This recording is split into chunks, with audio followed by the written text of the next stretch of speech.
Extraordinary memory power of the Sanskrit scholars. How can they memorize vast texts such as Vedas and Upanishads as they are and pass it on to the next generation?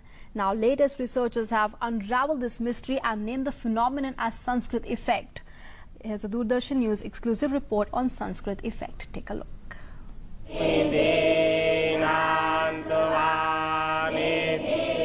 Sanskrit, which literally means perfected or refined, is one of the oldest human languages.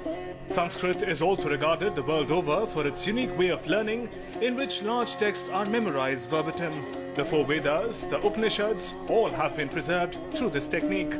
While world over civilizations built large libraries to store knowledge, in India, through the tradition of Sanskrit, all the knowledge was stored in the human brain and passed from one generation to another. Since ages, this has been a mystery to the world. Now, through modern scientific research, this mystery seems to be unraveled at last.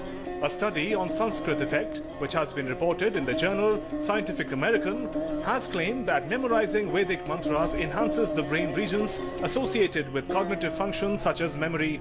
The term Sanskrit effect was coined by American neuroscientist and Sanskrit scholar James Hartzell. Hartzell studied Sanskrit at Harvard and Columbia Universities and cognitive neuroscience at the University of Trento. He discovered that memorizing Vedic mantras increases the size of the brain regions associated with cognitive processes. Hartzell's report was tested when he and his colleagues from the University of Trento in Italy collaborated with Dr. Nandini Chatterjee Singh of the National Brain Research Centre at Manesar in Haryana.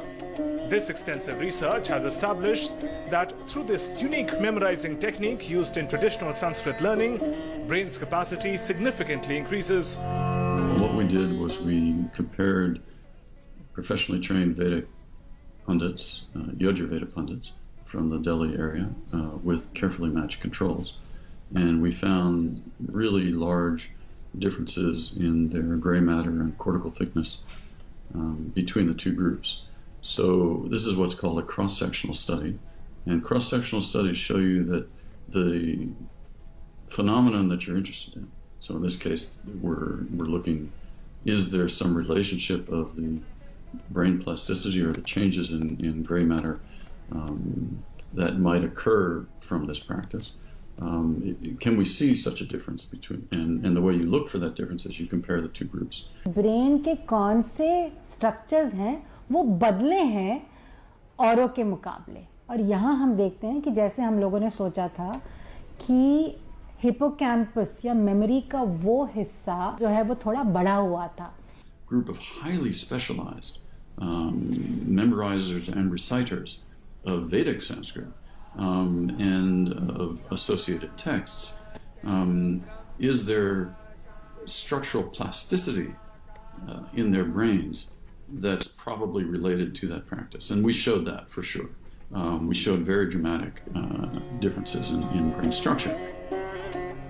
Now we have a scientific evidence to prove why Sanskrit is called the perfect or refined language. Sunil Joshi's report, DD News.